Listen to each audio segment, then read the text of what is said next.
everyone. I have another topic that I want to discuss, and that is sleep. Sleep is very important. It's one of those things that's so vital to good health. And so, as we're on this road to recovery, we can't leave sleep off the table. So, for those that don't know, sleep is very important. Sleep is the thing that helps, promote proper brain function. It's helpful to our mental health as well as our physical health. Sleep is the thing that helps our bodies, rebuild itself and repair and restore. So while we're drifting away, our body is doing some of the heavy lifting. So I know as a parent of a child on the spectrum, sleep has been one of those things that have been so elusive to me. So the idea of like, oh, get your 8 hours every night is like, huh? But over time, things have gotten better. So I know in the beginning with my son, I talked about this before, but he wasn't sleeping.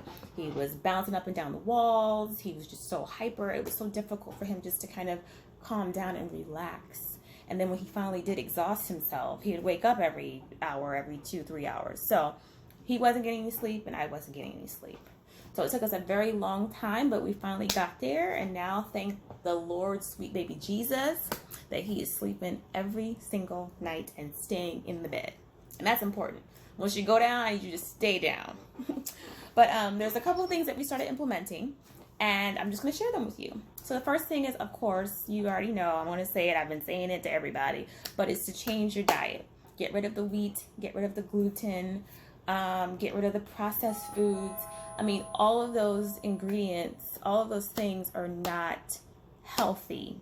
Those things are not going to promote proper sleep. I mean, most of the food has like MSG in it or hydrolyzed vegetable protein. Those things are chemicals that overstimulate the brain. And we already talked about wheat and dairy and how that's, not helpful. It can cause constipation and eczema and all these things, especially for kids that are on the spectrum. These are things that they're dealing with, and there's no way anybody's going to be able to get proper rest, more so relax enough that they can go to sleep. So anyway, so remove those foods. And then I would probably then say next, add in certain foods that promote sleep. Certain foods that have like a high, content of tryptophan in it. And what that is something that increases our serotonin levels. And if it increases our serotonin levels, it also increases our melatonin levels. And of course, those are neurotransmitters that help promote rest and relaxation and sleep. So certain foods like avocados, pistachios are really good. So I would start, adding those into my diet. The third thing I would say would be decrease the screen time. And I know this is a big deal. I know a lot of our kids, especially our kids on the spectrum, they use their iPads and things like that to even communicate sometimes. But I would just caution you, because all of that blue light, all of that overstimulation is not going to help, especially when they're using those devices before bed. So if you can reduce or cut out the screen time, that's going to definitely, affect sleep. Essential oils. Essential oils is another item that I use that helps promote sleep. A lot of the different oils on the market now, it has certain healing properties in it, but it also has that therapeutic effect where if you use them, like lavender has been known to kind of, calm you and relax you. So I would add that in rotation to the other things that I've mentioned. Epsom salt baths, that's another thing. That's a biggie. At least it is in our house. Epsom salt baths with the magnesium sulfate. Let me just say this: for those that are deficient in magnesium, like the majority of the population, that's going to be probably your easiest and cheapest option. Really and truly, that's one of the things that we started doing initially, and we still do it every single night.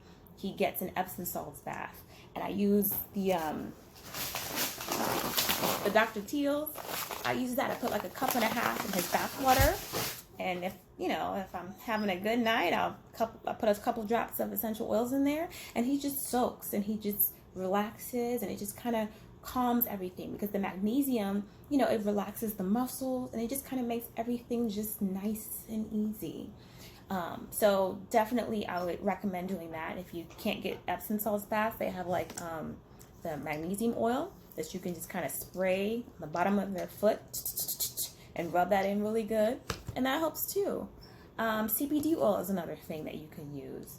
Melatonin drops is something that you can use.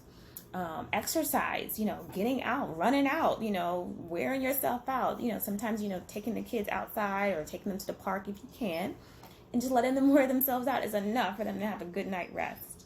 But overall, I would say also is try to implement a certain routine. Letting kids get in the habit of knowing, okay, after dinner or after bath time, we go to bed. Having a certain specific time that you can earmark as bedtime.